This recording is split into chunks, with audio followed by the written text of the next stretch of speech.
Hello, আসসালামু আলাইকুম। তোমরা যারা এইচএসসি 25 আছো, তোমাদের কিন্তু পরীক্ষার বেশি দিন টাইম নেই। তো আমি ট্রাই করব তোমাদেরকে কিছু শর্টকাট ওয়েতে কিছু ক্রিটিক্যাল জিনিসগুলো তোমাদেরকে খুব সহজে এক্সপ্লেন করার জন্য। তোমরা যখন ম্যাট্রিক্স করো, ম্যাট্রিক্সের গুণটা নিয়ে অনেক প্যারা খাও, তাই না? তো ম্যাট্রিক্সের গুণ করা শর্টকাট টেকনিক, ঠিক আছে? ম্যাট্রিক্সের গুণ করা শর্টকাট টেকনিক, এটা আমি তোমাদেরকে শেখাচ্ছি। অনেকে আছো যে কোদাল থিওরি হ্যান ত্যান হাবি জাবি এগুলা দিয়ে করো, কিন্তু কাজের কাজ কিছু হবে না। কারণটা কি? কারণ আমাদের ওইটা অনেক সময় সাপেক্ষ, প্লাস অনেকে আছো ক্যালকুলেটর ইউজ করো, কিন্তু এখন নয় তোমরা ক্যালকুলেটর ইউজ করে পারবে না, কিন্তু ভবিষ্যতে অ্যাডমিশনে কি করবা, তাই না?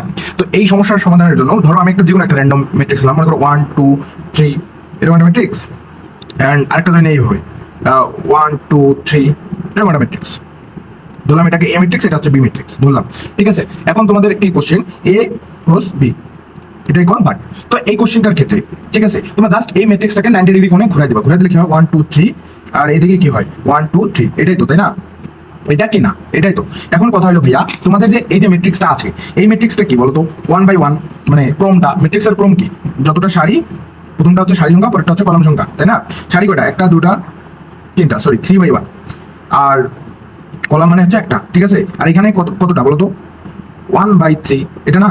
তো আমরা গুণের শর্তে কি জানি দেখো তো, যে প্রথমটা সারি আর পরেরটা কলাম সংখ্যা সমান হলে আমরা গুণ করতে পারবো, তাই না? এই শর্তটাই তো আমরা জানি। তাহলে আমরা এর ম্যাট্রিক্সটা গুণফল কি পাবো? 1 বাই 1 ম্যাট্রিক্সে পাবো না?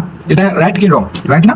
তো এই জন্য আমরা কি করবো? জাস্ট এই যে এটাকে যেহেতু 90 ডিগ্রি করে ঘুরে দিলাম, তো এটাকে আমরা গুণ করে দেবো। 1 ইন্টু 1, 2 ইন্টু 2, 3 ইন্টু 3, আর মাঝে যোগ করে দেবো। দেওয়ার পর যত হবে ওটাই অ্যান্সার। কত হয় বলো তো? 9, 9 আর 4, 10, 11, 12, 13, 14, 14। এটা হচ্ছে 1 বাই 1 ম্যাট্রিক্সের গুণ, ঠিক আছে? এখন তোমরা তো বলবা ভাইয়া এটা তো ইজি, এটা তো তাড়াতাড়ি করতে পারলেন, কিন্তু একটা বড় দেন, ঠিক আছে, কোনো প্যারা নেই। ধরলাম এই যে 1 2 3 4 5 6, ধরলাম এটা একটা ম্যাট্রিক্স, আর এটা 1 2 3 4 5 6 7 8 9, ধরলাম এরকম একটা ম্যাট্রিক্স, ঠিক আছে? তো এই ম্যাট্রিক্সগুলোর ক্ষেত্রে কি করবা? সেম, ধরলাম এটা এ, এটা বি, তাহলে এ বি ইকুয়াল হোয়াট? তাহলে এটাকে মানে যেটা বলবো ওটাকে জাস্ট 90 ডিগ্রি অ্যাঙ্গেলে ঘুরে দেবো। যদি এটাকে বলতো এটাকে 90 ডিগ্রি অ্যাঙ্গেলে ঘুরে দিতে, এই হলো পার্থক্য, ঠিক আছে? তো এটাকে ঘুরে দিলে কি হবে? 1 2 3, একটা হবে কি 4 5 6, এটা না? আর একটা কি 1 2 3 4 5 6 7 8 9, এটা কিন্তু ঠিক আছে। আর এটাকে জাস্ট 90 ডিগ্রি অ্যাঙ্গেলে ঘুরে দিলাম। এটা কত ডিগ্রি? 90 ডিগ্রি অ্যাঙ্গেলে ঘুরে দিলাম। তো দেওয়ার কারণে এবার তোমরা কি করবে? জাস্ট এইটাকে দিয়া, এই প্রথমটাকে দিয়া এটাকে গুণ, এটাকে গুণ, এটাকে গুণ, আবার এটাকে দিয়া এটাকে গুণ, এটাকে গুণ, এটাকে গুণ। তাহলে এটা কত কত ক্রমের ম্যাট্রিক্স? এটা হচ্ছে সারি সংখ্যা হচ্ছে 3 বাই 2, আর এটা হচ্ছে 3 বাই 3, ঠিক আছে? তাহলে আমরা ম্যাট্রিক্স কত পাবো? 2 বাই 3, এটাই তো পাবো, তাই না?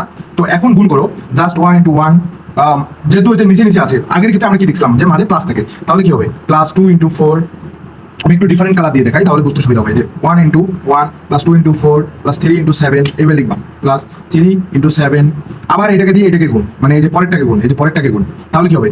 1 ইন্টু 2, তারপরে কি হবে? Plus 2 into 5 plus 3 into 7, sorry 3 into 8, ঠিক আছে? মাঝখানে যোগ, আবার এটা দিয়ে এটাকে গুণ, তাহলে 1 ইন্টু 3, 2 ইন্টু 6, মাঝে কিন্তু প্লাস আছে, প্লাস 3 ইন্টু 9। আমি জাস্ট বুঝাই দিচ্ছি, ঠিক আছে? আবার তাহলে এটা একটা কি গেল? সারি গেল না?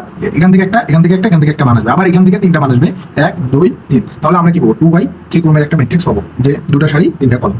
ক্লিয়ার? তো আশা করছি ম্যাট্রিক্সের গুণে আর তোমাদের ভুল হবে না।